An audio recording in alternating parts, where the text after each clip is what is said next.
Well, this is session 15 of our exploration of the Gospel of Matthew. And last time we took a topic in part, we took chapter 21 in part and focused on that, enough so that we have the remainder of chapter 21 to accomplish in this session. And then we'll get into chapter 22 as part of session 15. And so to give you just a little background for those that may be joining us midstream here, the outline for what we call Unit 1, the first 12 chapters. The first section of that, of course, has the genealogy of Christ, the birth of Christ, the baptism of Christ, the temptation of Christ, and the manifesto of Christ, as in the opening chapters. Matthew being Jewish, it's a very focused approach to presenting Jesus Christ as the Mashiach Nagid, the Messiah, the King. And the second section of the first half of the thing is, there was a whole series of miracles, 12 sent out, and we addressed a number of questions, the Sabbath issues, the unpardonable sin. But when you get to chapter 12, that closes the unit, what we call Unit 1, the first half, in a sense, of the Gospel of Matthew. And so chapter 12 is where that's really, in effect, where many scholars feel the rejection of the nation, by the nation of the Messiah took place, as they ascribe his miracles to Beelzebub. And we note that at that chapter, Jesus' approach changes completely, because he never speaks to the public except in parables. He explains the parables only in private. And if you haven't studied chapter 13, to pick up that change, it's very important you really understand, why did Jesus talk in parables? It's actually quite a surprise. But we are then having closed the first unit. The second unit, with 13, we have the seven kingdom parables, a number of feedings, 5,000, 4,000, climaxing in many respects in the transfiguration in chapter 17. And then we had some other teachings about due process and torts. Along the way, we talked a lot about Herods. There's a number of them, but the key four that we should know as Bible students is Herod the Great, of course, who slew the children in Bethlehem. His son was the one that killed John the Baptist, and that's the one before whom Jesus is silent in Luke 23. His son, the grandson of Herod the Great, was Herod Agrippa, that kills James and imprisons Peter and is active in the book of Acts.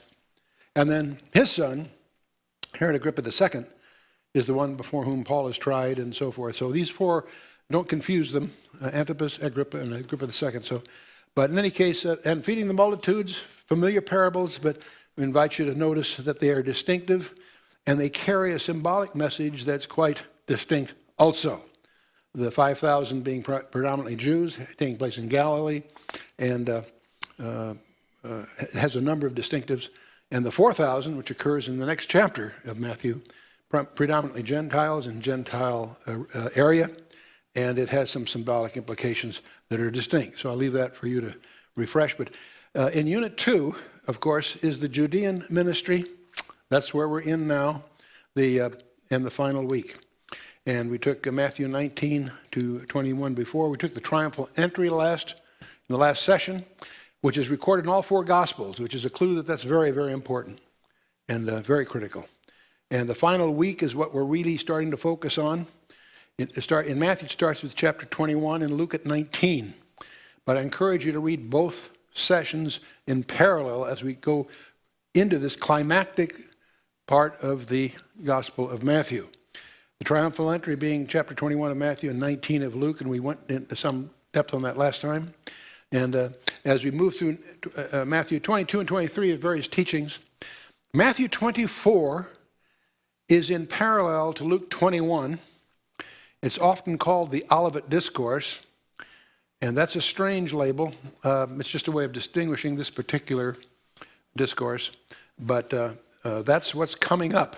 And we want to be prepared to really, it's one of the most important prophetic passages in the New Testament.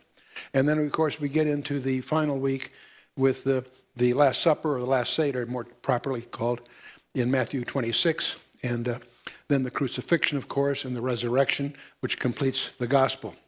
And Matthew 26, 27, 28 parallels Luke 22, 23, and 24. Encourage you to have your reading in parallel with that too as we go forward.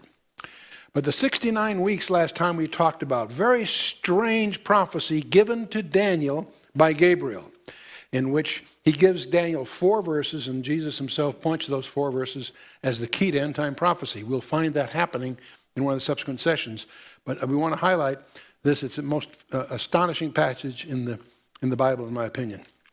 Gabriel tells Daniel to know, therefore, and understand that from the going forth of the commandment to restore and to build Jerusalem unto the Mashiach Nagid will be 7 plus 3 score 2, that is 7 plus 62, which is 69 altogether, 69 weeks of years.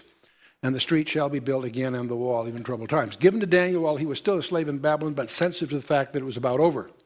And the angel tells him from this, the commandment to restore and to build Jerusalem, the city, unto the Messiah the King will be a specific period of time. From one event unto the other is a very precise period of time. And as we examine that, the commandment to board, what in effect Gabriel is telling Daniel is that it's 69 weeks of years, and that would be 483 years. But if we know that about the 360-day issue, it's actually, you can take a number of days, 173,880 days. And we know the commandment to restore and build Jerusalem was given by Artaxerxes Longimanus in March 14th of 445. The real question is, when did the Messiah present himself as a king? And that, of course, is when Jesus deliberately arranges to fulfill Zechariah 9:9. Rejoice greatly, O daughter of Zion. Shout, O daughter of Jerusalem. Behold, thy king cometh thee. Very key part of this prophecy. Not just that he's riding a donkey, but he's presenting himself as a king to Jerusalem. And that, of course, takes place. As they sing, blessed be the king that cometh in the name of the Lord, on what we call the triumphal entry. And the Pharisees, of course, are upset. When we run the risk of missing a point, the Pharisees always highlight it by getting upset. It tells us as Gentiles that we should pay attention and figure out why they're upset. And of course, they think they're recognizing that the crowd is declaring him the Messiah. And Jesus said, I tell you, if these should hold their peace, the stones would immediately cry out. Very interesting use of phrase. In any case, it turns out as we examine all of this, recognizing that all of what I've shown you here in Daniel was in black and white in the Septuagint 3 centuries before the New Testament period. And yet, as we go through and recognize the realities here, from that decree until the triumphal entry, turns out to be precisely 173,880 days. Gabriel's margin for error was 0. I never use the word approximate and God in the same sentence. And this most astonishing prediction, a precise demonstration that Jesus Christ is exactly who he is, the appointed Messiah. And of course, he weeps over the city. And many people miss this point. He says, he wept over Jerusalem. And this happens to be preparation for some of the things that are coming. That's why I'm doing this as a review. As he became near Jerusalem, he said, and he wept over it, and he's saying, if thou hadst known, even thou at least in this thy day, the things which belong to thy peace. In other words, this is a very specific day appointed by God. But now they are hid from thine eyes. Because they didn't recognize that day, they're blinded. And they're blinded because of their failure to recognize this. But now they're hid from thine eyes. But then he goes on to mention something else. He says, for the day shall come upon thee, thine enemy shall cast a trench about thee, encompass thee round, and keep thee in on every side, and shall lay thee even with the ground, and thy children within thee, and they shall not leave in thee one stone upon another. And it's fascinating. 38 years later, the Roman legions literally laid siege and leveled the place, ultimately. And 1.5 million children slaughtered. 1.5 million men, women, and children slaughtered in Jerusalem. At the fall of Jerusalem in 70 AD. And why did Jerusalem fall in 70 AD? It's a great question on a final exam. There are a lot of candidate answers. Why? There's a major negative, cloudy, black milestone in Jewish history. Why did Jerusalem fall? Jesus' answer was, because they knew not the time of their visitation. He held them accountable to know Daniel 9. Astonishing passage, especially from that point of view. It's not the time. So anyway, that's where we were last time. We're going to continue chapter 21 in our progress here. And after that event and riding the donkey in, Jesus then cleanses the temple, which is the next major thing. Matthew 21, verse 12. And Jesus went into the temple of God and cast out all them that sold and bought in the temple, and overthrew the tables of the money changers and the seats of them that sold doves, and said unto them, It is written, My house shall be called the house of prayer, but ye have made it a den of thieves. And the blind and the lame came to him in the temple, and he healed them. You know, he opened his ministry with a similar act back in John chapter 2. And now 3 years later, the temple was defiled again by the same religious business, if I can call it that, of the leaders. Annas, the former high priest, and his sons helping him, apparently were behind this racket, according to the historians. And so see, to comply with the regulation of the temple, you had to have temple coin. And so you had to convert your regular commercial currency into the coin of the temple.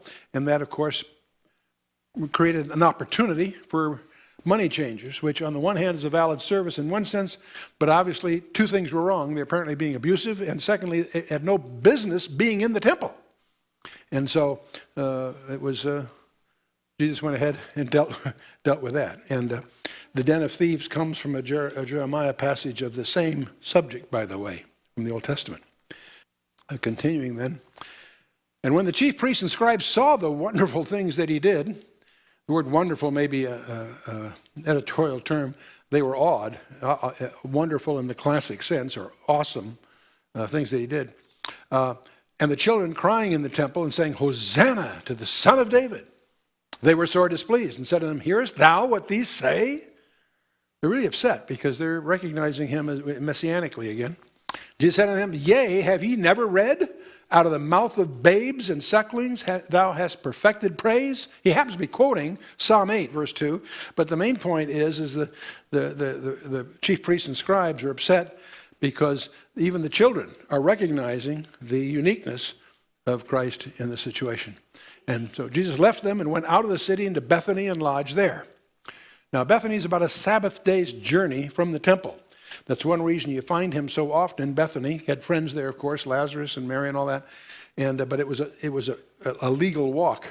That was close enough to be a legal walk on Shabbat. And so that's where he lodged. Then we have this other strange event that occurred. Now in the morning, as he returned into the city, he hungered. And when he saw a fig tree in the way, he came to it and found nothing thereon but leaves only. And said unto it, Let no fruit grow on thee henceforth forever.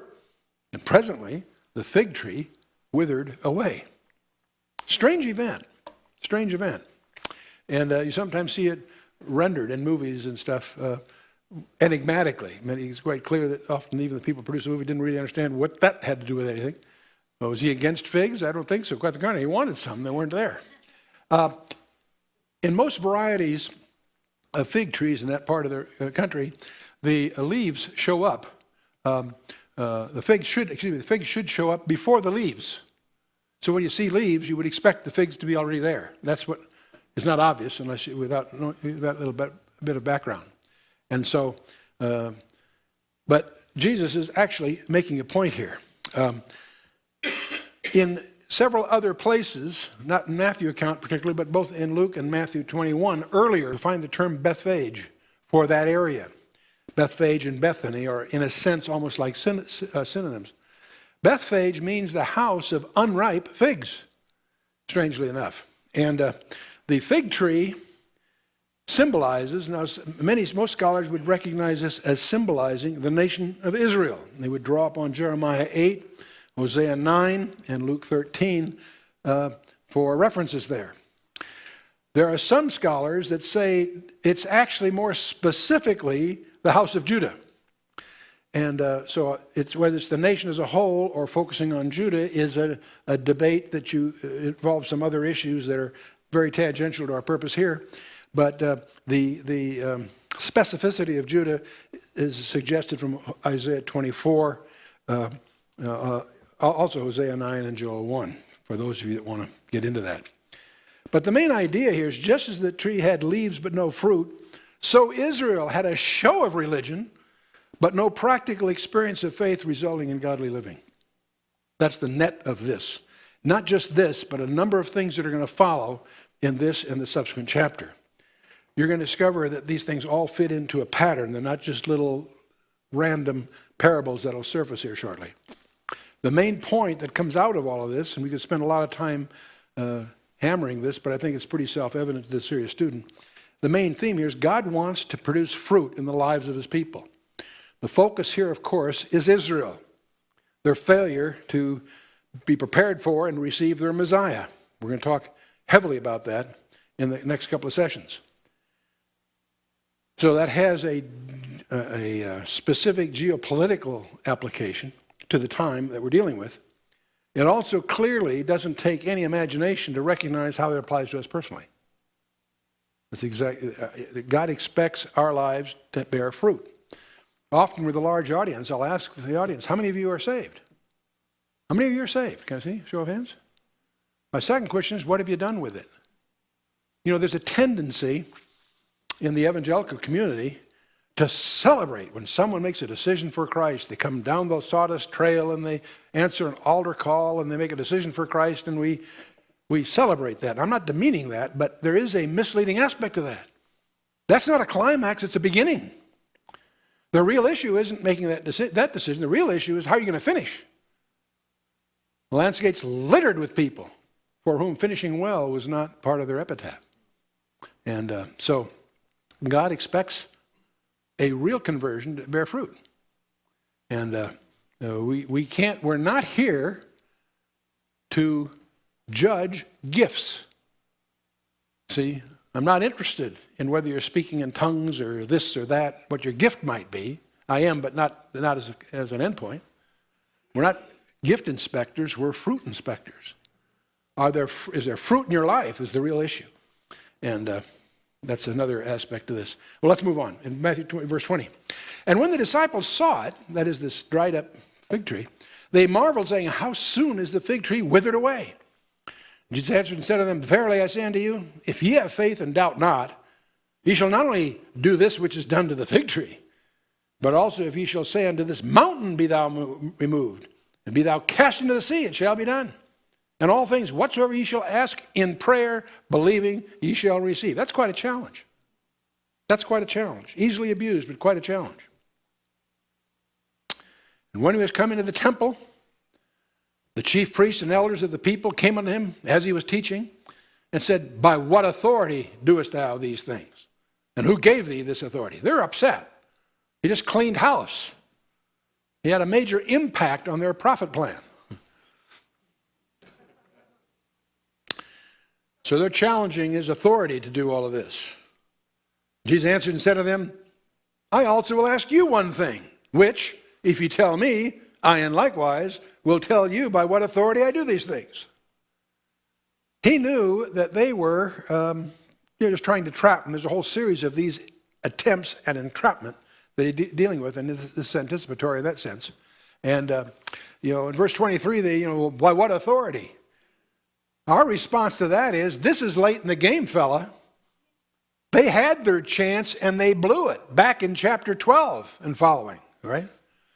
And so he's going to give them the answer to their question when he's under oath before the high priest in about 3 or 4 days from now. But he's not going to play their game here. You want to know what my authority is? If you answer my question, I'll answer yours. The baptism of John, whence was it? From heaven or men? The baptism of John, whence was it? In other words, he's in effect asking him, by what authority did they kill John? From heaven or of men? Now you can sort of see them back off and murmur among themselves, reasoning how they're going to answer this question. They reasoned with themselves, saying, if we shall say from heaven, he will say unto us, and why did ye not then believe him? But if we say of men, we fear the people, for all hold John as a prophet. See, he's got them over a barrel. He's got them right where they were trying to get him. You know, it would be interesting. I have never actually done this. I probably should. Be interesting just to take these exchanges between Christ and his adversaries. How he always, and this is not a surprise if you understand who he is, he always outmaneuvers them. I think it's masterful. It's fun. So on the one hand, he's cornering them because they didn't believe him. If he's from heaven, they got a real problem. If he wasn't from heaven, then they got a crowd around him. The crowd thinks John the Baptist was great news. And so their answer to him was, the answer Jesus said, "We cannot tell." He said to them, "Neither will I tell you by what authority I do these things." You can't escape, despite the tensions involved, you can't escape the sense of humor in the situation.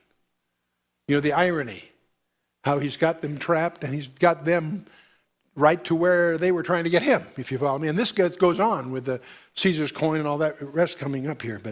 But it's fun to see the give and take. Nothing here compares with John 8, where they call him a bastard, and he says, "I'll tell you about your parentage," and so forth. You know, John 8, when you read John 8, you really need to not miss the vituperative tension between them there. Not that this isn't tense here too. But Jesus goes on, "What think ye? A certain man had 2 sons, and he came to the first and said, 'Son, go work today in the vineyard.' He answered and said, 'I will not.' But afterward he repented and he went. He came to the second son and said likewise. He answered, 'I go, sir,' and went not." You see the contrast here, right? "Whether of them twain did the will of his father?" He's asking them here. This is a teaching going on here. They said unto him, "The first." Jesus said, "And verily I say unto you, that the publicans and the harlots go into the kingdom of God before you." Because, see, he's addressing the Pharisees. And they go through all the motions, but he's looking inside where their hearts are. They're losers. There are others that are disparaged in the society that, in fact, have more access to the kingdom of God than they have, because they've got a chance of sincerely repenting and coming to faith. It's interesting well, let's go on. "For John came unto you in the way of righteousness, and ye believed him not. But the publicans, the harlots, believed him. And ye, when ye had seen it, repented not afterward, that ye might believe him." So the point is that, see, John had fruit. Now, he's going to subsequently get into a vineyard parable. But I thought it'd be useful before we get to the next teaching of Christ, which is about a vineyard model, we should take a look at where he's drawing the idioms from, and that's the book of Isaiah chapter 5. He's actually, the first 7 verses of Isaiah 5 is a needful background to really grasp what Jesus is about to get into in his next parable. But I thought it would be useful to, rather than just summarize that, let's go and take a look at what Isaiah actually wrote in the first 7 verses of Isaiah 5. I've got a double reason for wanting to do this. I'll explain in a minute. Isaiah says in verse 1 of chapter 5, "Now I will sing to my well-beloved a song of my beloved touching his vineyard. My beloved hath a vineyard in a very fruitful hill." It's kind of interesting as we're going on here. His beloved here, in effect, is the Messiah. Jesus is going to draw, in effect, on this background. But I love that he's calling here the idiom that Isaiah, by the way, is one of the most articulate of all the prophets. Amos and some of the other prophets came from the hill country. They were men of the earth.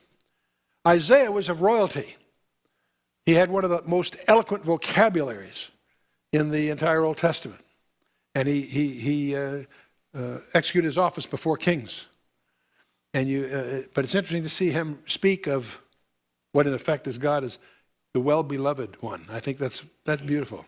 Anyway, my well-beloved hath a vineyard in a very fruitful hill, on good ground, okay. He fenced it. He gathered out the stones thereof, planted it with a choice of vine, built a tower in the midst of it, and also made a winepress therein. And he looked that it should bring forth grapes. And it brought forth wild grapes. These are not commercially useful. This is like analogous to weeds in a sense. And now, O inhabitants of Jerusalem, Isaiah's being quite clear. He's interpreting it for us here. O inhabitants of Jerusalem and men of Judah, judge, I pray you, betwixt me and my vineyard. What could have been done more to my vineyard that I have not done in it? Wherefore, when I looked that it should bring forth grapes, brought it forth wild grapes? And now go, I will tell you what I will do to my vineyard. I will take away the hedge thereof, and it shall be eaten up. And I'll break down the wall thereof, and it shall be trodden down. And I will lay it waste. It shall not be pruned nor digged, but there shall come up briars and thorns. And I will also command the clouds that they rain no rain upon it. The owner of this vineyard really is upset because he's done everything you could imagine to have it be fruitful. And it's a loser. And he's angry. So he's casting it away in effect. For the vineyard of the Lord of hosts is the house of Israel, and the men of Judah his pleasant plant. And he looked for judgment, but behold oppression, for righteousness, but behold a cry. Now that's the background we need for the coming verses in Matthew's gospel. But I find it irresistible, since I went that far. I wanted to add a few other verses, and I'll tell you why. I think the application is pretty obvious. The vineyard represents Israel and its lack of fruitfulness, and because of its lack of fruitfulness, it's going to incur God's judgment. And that's what Jesus is going to amplify when we get back to Matthew. But as I travel, people ask me, where's the United States in prophecy? Now, there's a number of characters that have published books saying that that America is here or there, and they have their various conjectures, which I don't happen to share, so I won't even bother presenting them, certainly not defend them. People ask me, they ask me that, I say, America is clearly in prophecy. It's in Isaiah chapter 5. Really? Yeah. It's not the only place, usually Hosea 4 through 14 also, but let's take a look at what Isaiah is talking. His context, of course, is Israel, but let's watch what he says when we go further. You have the famous 6 woes follow. Isaiah says, woe unto them that join house to house, that lay field to field, till there be no place that they may be placed alone in the midst of the earth. That's what it's really saying. It's a form of materialism. They build house after house and add land, and it's prosperity. In mine ears, said the Lord of hosts, of a truth many houses shall be desolate, even great and fair, without inhabitant. Yea, 10 acres of vineyard shall yield 1 bath, and a seed of a homer shall yield an ephah. Woe unto them that rise up early in the morning, that they may follow strong drink, that continue until night, until wine inflame them. Alcoholism. And the harp and the viol and the tabret, the pipe and the wine are in their feasts, but they regard not the work of the Lord, neither consider the operation of his hands. Therefore my people are gone into captivity, because they have no knowledge. And their honorable men are famished, and their multitude dried up with thirst. Therefore hell hath enlarged herself and opened her mouth without measure, and their glory and their multitude and their pomp, and he that rejoices shall descend into it. And the mean man shall be brought down, and the mighty man shall be humbled, and the eyes of the lofty shall be humbled. He's not through. He's going to go on with some more woes here. But the Lord of hosts shall be exalted in judgment, and God that is holy shall be sanctified in righteousness.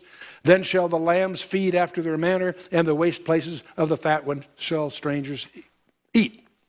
So Isaiah is elaborating on the judgment that's coming upon Israel because they've forsaken God. He's not through. Woe unto them, get this one. Woe unto them that draw iniquity with cords of vanity, and sin, as it were, with a cart rope, that say, let him make speed and hasten his work that we may see it. Let the counsel of the Holy One of Israel draw nigh and come that we may know it. That's a taunt.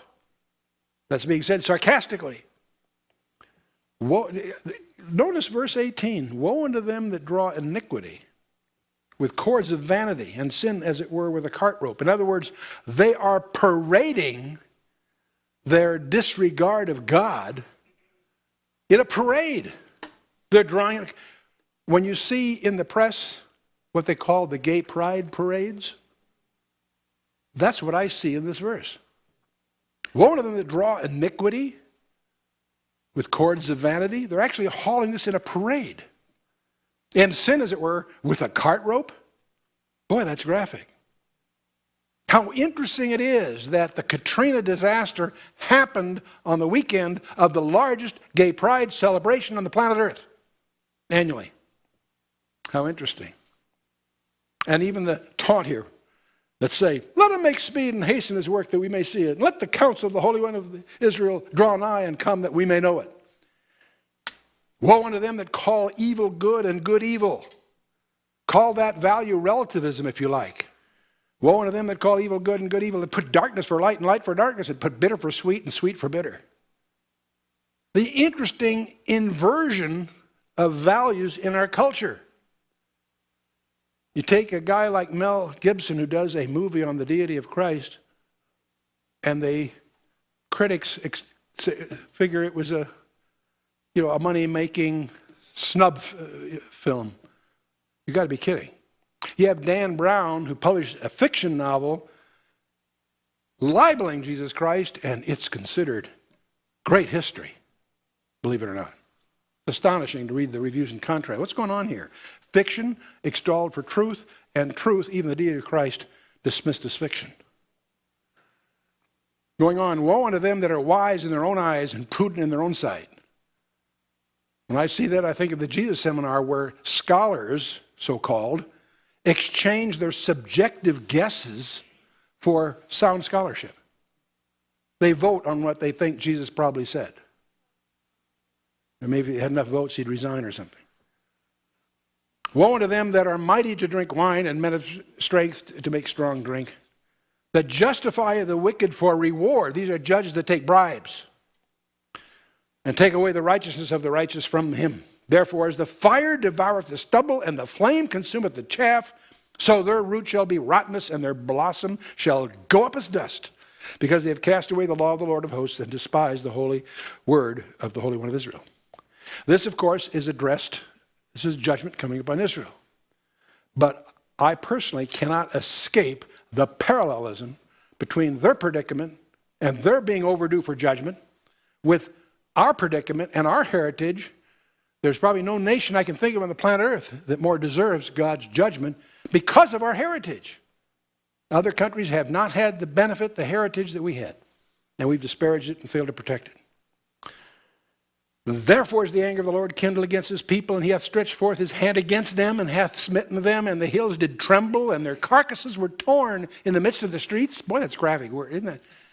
For all this, his anger was not turned away, but his hand is stretched out still. And he will lift up an ensign to the nations from afar, and will hiss unto them from the end of the earth, and behold, they shall come with speed swiftly. Well, okay. So much for a little background from Isaiah 5. Let's now return what Jesus is teaching here to the people. Hear another parable, Matthew 21, verse 33. Hear another parable. There was a certain householder which planted a vineyard and hedged it round about, and digged a winepress in it, and built a tower, and let it out to husbandmen, and went into a far country. Do you see the parallel with those Isaiah 5? Some nuances are changing here. Now, this guy has given it to stewards here.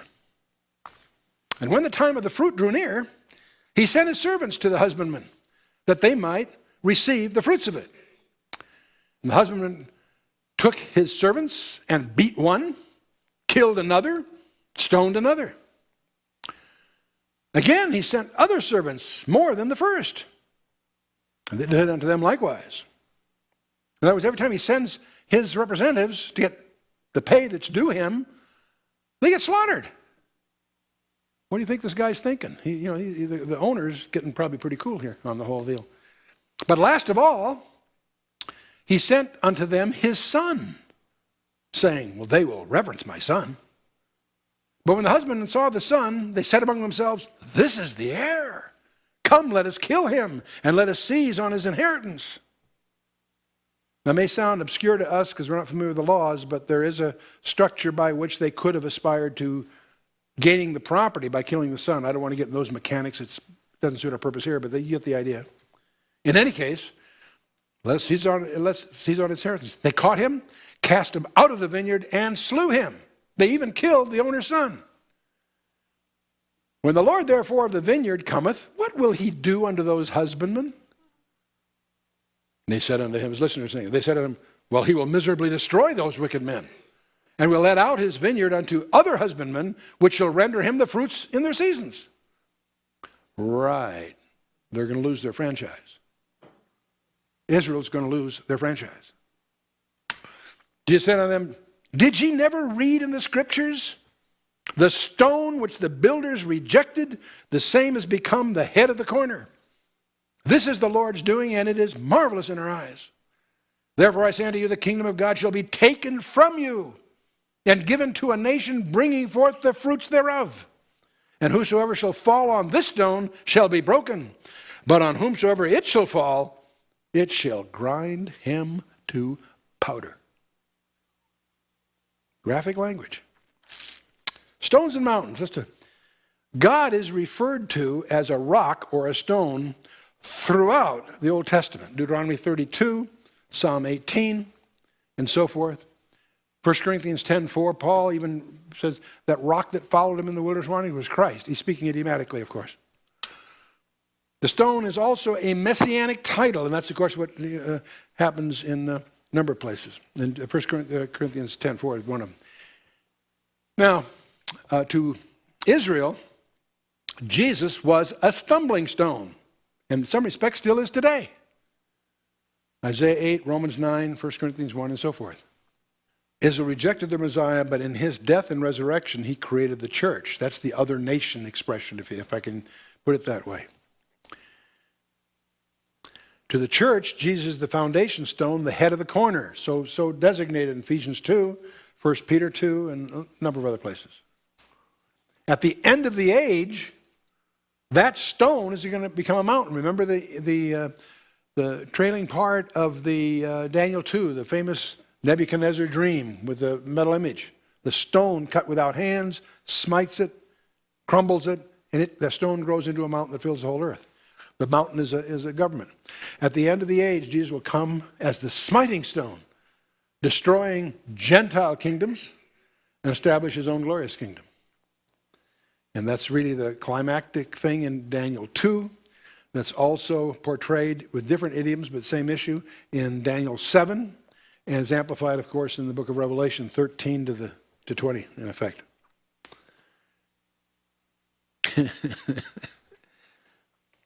I love verse 45. And when the chief priests and the Pharisees had heard his parables, they perceived that he spoke of them. In which we say, no kidding, Dick Tracy. But when they sought to lay hands on him, they feared the multitude because they took him for a prophet. You need to understand that his popularity, this is Passover week. There's probably anywhere from 1 to 2 million people in Jerusalem, which for that period is an enormous crowd. Every able-bodied Jew was to go to Jerusalem on 3 of the 7 feasts of Israel. On Passover, and that term is used for the collection of 3 feasts, the Feast of Passover, Feast of Unleavened Bread, and the Feast of First Fruits, collectively spoken of connotatively as Passover, all occurring the first month of the religious year. They also are supposed to be there in the 7th month on the Feast of Tabernacles. And there's a strange feast in between those, right in the middle of the year, so to speak, the Feast of Shavuot, Pentecost. So the place is really crowded because every able-bodied Jew able to come would be there. And they'd all heard the stories. They heard about Lazarus and all this, and he was too popular for the chief priests to dare mess around here. And there's another thing that'll come up in another passage in Matthew. They also plotted to kill him, but not on a feast day because of Rome. They won't take him here because of the popularity of the crowd. They don't want to do it on a feast period anyway, because if they don't want to Rome will not tolerate an insurrection. Rome almost didn't care what you did as long as you did it orderly. The way their report, the report card of the leader, Pilate, in Rome would be punched in terms of, is it orderly? If he has an insurrection, his job is at risk. So they did not plan to do it on a feast day. Why did it happen on a feast day? Because Jesus forced them to. He forces their hand. We'll see that when we get to the Last Supper. Many people miss that. Okay, so now we're in chapter 22. And Jesus answered and spake to them again in parables and said, Kingdom of heaven is like a certain king which made a marriage for his son and sent forth his servants to call them that were bidden to the wedding. And they would not come. This is a king with a wedding situation, and people chose not to come. That sounds hard to imagine. Again, he sent forth other servants, saying, to tell them which are bidden, behold, I have prepared my dinner, my oxen, my fatlings are killed, and all things are ready. Come unto the marriage. But they made light of it. They went their ways, one to his farm, another to his merchandise. The remnant took his servants and treated them spitefully and slew them. And not only didn't come to the party, they killed his representatives. Again, it's an echo of the same kind of thing. But I think you're picking up on the eschatological issues here, right? In this case, we're talking about a wedding ceremony. There's bridegroom involved. When the king heard thereof, he didn't mind at all. No, that's not what it says. I just want to see if you're paying attention. When the king heard thereof, he was wroth. And he sent forth his armies. Whew, this is a king. This isn't just some upset merchant. This is a king. He sent forth his armies, destroyed those murderers, and burned up their city. And then saith he to his servants, the wedding is ready, but they which were bidden were not worthy. Go therefore into the highways, and as many as ye shall find, bid to the marriage. So those servants went out in the highways and gathered together all, as many as they found, both bad and good. And the wedding was furnished with guests. They went out and got Republicans and Democrats and got them all in here. And whatever. Now that's part A. You get the picture so far. There's another little lesson tucked in here, in the PS, if you will. When the king came in to see the guests, he saw there a man which had not on a wedding garment. See, you need to understand a custom that you and I are not familiar with, probably. In those days, it was the tradition, especially of a king, that when he threw a party like this, he would provide the garments so that those that were in lower station wouldn't be embarrassed. The idea was that the part of the host, when you got there, you got the garment given to you by you had a proper garment for the occasion. It was provided by the host. That's not, we don't have a parallel situation too much in our culture, but it's essential to understand that, to understand what's going on here, because king goes and he finds a guy that does not have a wedding garment on. He said unto him, friend, how camest thou in hither not having a wedding garment? And he was speechless. In the Greek, that means he didn't have an answer. I'm being facetious, okay. Then said the king to the servants, bind him hand and foot and take him away and cast him into outer darkness. There shall be weeping and gnashing of teeth. Many are called, but few are chosen. Wow. That's pretty spooky. I don't think you want to find yourself at the marriage supper of the Lamb without a garment provided by the bridegroom. It's not your righteousness that'll carry it. You need his righteousness. That's what's to cut right through it. Many are called, but few are chosen. You see, it's interesting how the parable takes that twist. It's sort of in parable, you sort of puncture the model by throwing him in the outer darkness. You know, the king is going to, you follow me? He sort of shifts from the idiom to reality here. Boy. Then went the Pharisees and took counsel on how they might entangle him in his talk. You know, these guys don't have, no learning takes place. They're still at it.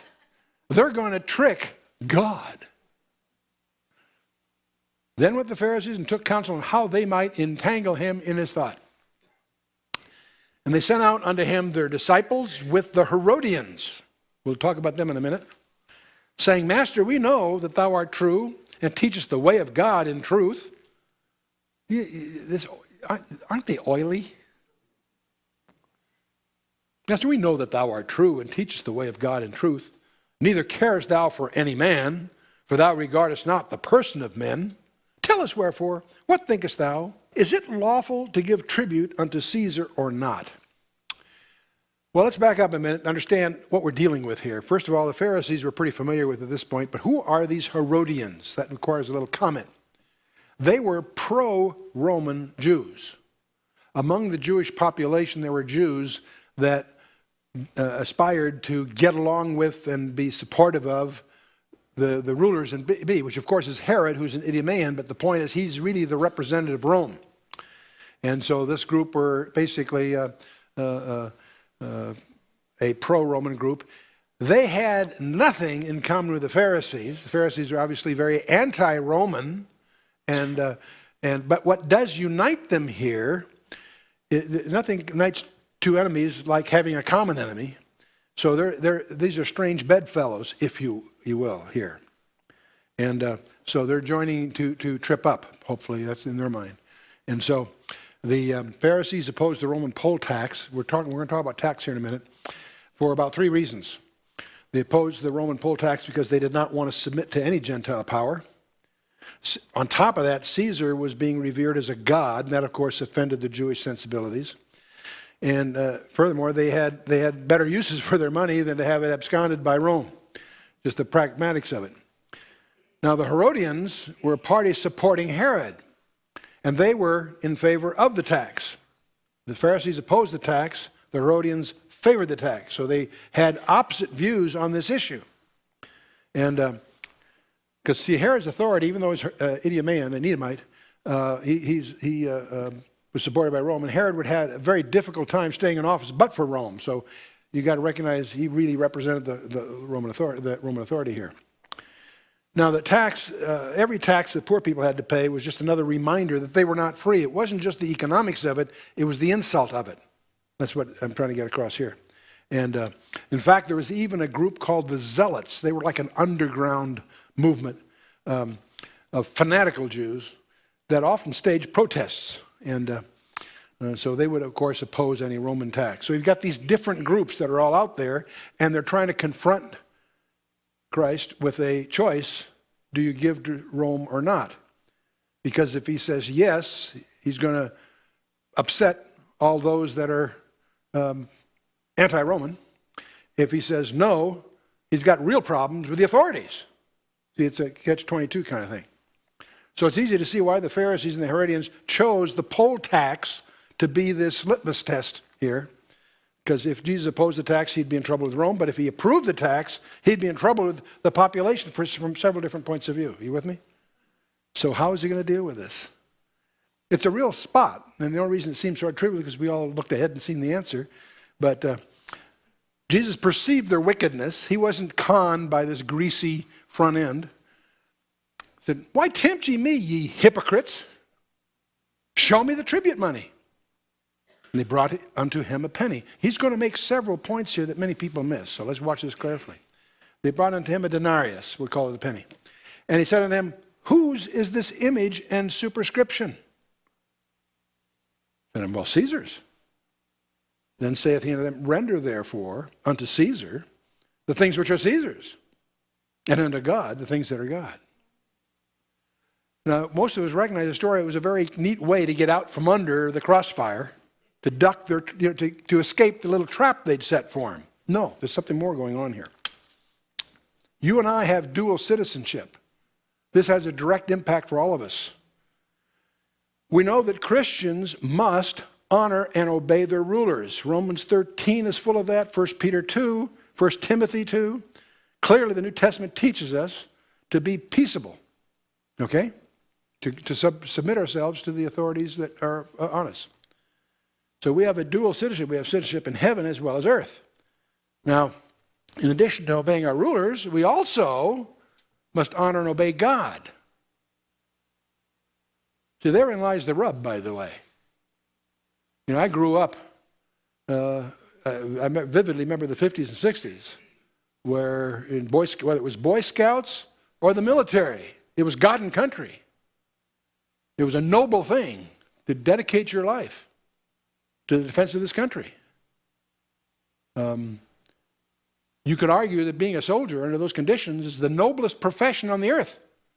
No greater love has any man than he lays down his life for his friends. Someone that's willing to take a uniform and defend his country is a noble endeavor. The great tragedy of recent decades, and I'm not talking about just this administration, is that we've been put on a collision course with God. Back in the 50s and 60s, you didn't have to choose between God and country. You could, with good conscience, close ranks on that issue. Today, boy, it's a tough call after the court-martial of Michael New, the young airman that said he would do anything his supervisor asked, but he's going to do it in an American uniform because that's the oath of office he took. And they insisted he wear a UN uniform, and he refused. And he was court-martialed. Boy, is that a watershed decision that Congress didn't rise up to the occasion to repair. And does that have profound implications on anyone that's serious about a military career? The other thing is, see, we're supposed to obey God. Caesar was not God. That, of course, is part of the issue here.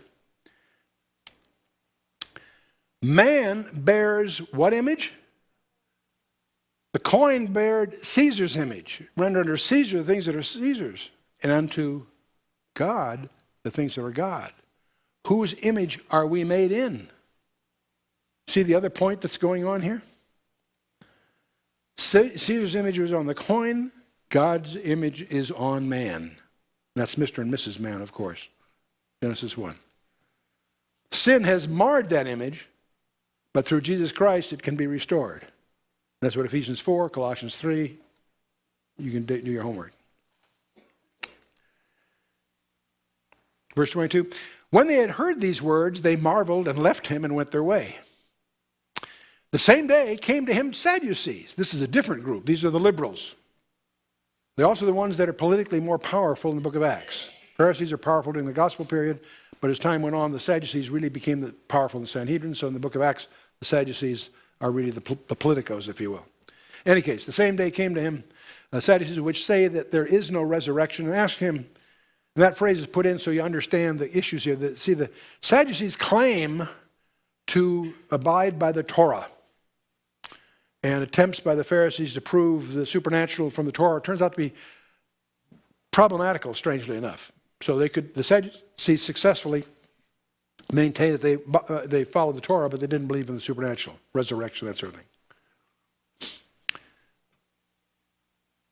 And so they ask him, say, Master, Moses said, if a man die, having no children, his brother shall marry his wife and raise up seed unto his brother. And they're quoting Deuteronomy 25 and 5 and following, which is called the Levirate marriage. The word Levirate really means, comes from the Latin word levir, which means a husband's brother. It's not Levitical. It's a different word, L-E-V-I-R. It means, in effect, a husband's brother. And so it's got nothing to do with the tribe of Levi or anything like that. But anyway, Levirate marriage, if a man die having no children, his brother didn't have to, but he had the opportunity, if he chose to marry his dead brother's wife and raise up seed to the family. And now they set this up, speaking from the Torah, as a Sadducee might. But then they dream up this hypothetical situation. Now there were with us 7 brethren, and the first, when he had married a wife, deceased, and having no issue, left his wife unto his brother. Likewise the second also, and then the third unto the seventh. In other words, these brothers seem to have a real mortality problem because they keep dying off. At this point, you'd think you'd want to check what's she feeding these guys or whatever, but in any case. And last of all, the woman died also. Therefore, in the question they're setting up here is the next one, is verse 28. Therefore, in the resurrection, whose wife shall she be of the seven? For they all had her. They're trying, this is their clumsy way to attack this whole issue of the resurrection. In their minds, this sort of is a demonstration that the whole concept of resurrection is foolishness, because they can't see how this would work. That's their point. Jesus answered and said to them, ye do err, not knowing the scriptures nor the power of God. Boy, that's a sentence, man. For in the resurrection they neither marry nor are given in marriage, but are as the angels of God in heaven. In heaven, people don't die, therefore there's no need for procreation. Procreation is appropriate to a species that needs to perpetuate itself because of death. In the resurrection, they, that is the departed saints, presumably here, neither marry nor are given marriage, but are as the angels of God in heaven. This does not say that the angels are sexless. It says that they don't procreate. The angels in heaven don't marry. That's what it says. Many people misunderstand this because they see this as some kind of implication on Genesis 6. In Genesis 6, the angels are not in heaven, they're mischievous falling angels. I wouldn't deny technology to any mischievous angel, whatever the technology they used. And these are angels in heaven, these are the good guys. It is interesting that angels are always depicted, when they do materialize, as masculine. In fact, very dramatically so in Genesis 19, where the homosexuals of the city went after them. I don't need to draw you pictures. Verse 31. But Jesus continues, but as touching the resurrection of the dead, have ye not read, which was spoken unto you by God, saying, Jesus is making another statement. Again, you may miss unless you read it carefully. Have you not read that which was spoken unto you by God, saying, I am the God of Abraham and the God of Isaac and the God of Jacob. God is not the God of the dead, but of the living. The point here, by the way, isn't that God is alive, is that they still are. Abraham, Isaac, and Jacob are still alive. They're not dead. They're there with him. That's what he's pointing to here. Have you not read that which was spoken to you by God? I love that because that authenticates the Old Testament too. I am the God of Abraham and the God of Isaac and the God of Jacob. God is not the God of the dead, but of the living.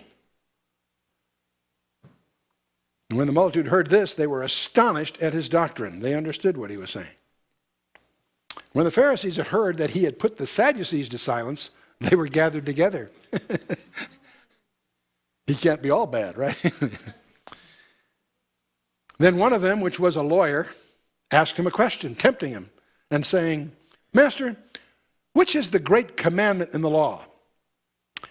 Jesus said unto him, and what he quotes here, by the way, is what's known as the Shema. It's quoted from Deuteronomy chapter 6, verse 4, which says, Hear, O Israel, thou shalt love the Lord thy God, and so on. The Hear, O Israel in the Hebrew is Shema, hear. So they call that passage the Shema. If you go virtually on any Jewish household or office or building, you will see on the doorpost a little decorative, they call it a mezuzah, it's a little container, inside of which is typically the Shema. Technically, it could be some other things too, but usually I would say 99 out of 100 would be the Shema in there. In parchment, was rolled up and put inside this little container, and they kiss it on the way through. And that's the Shema, because they venerate that as the ultimate. They venerate that the way I guess Christians venerate John 3:16.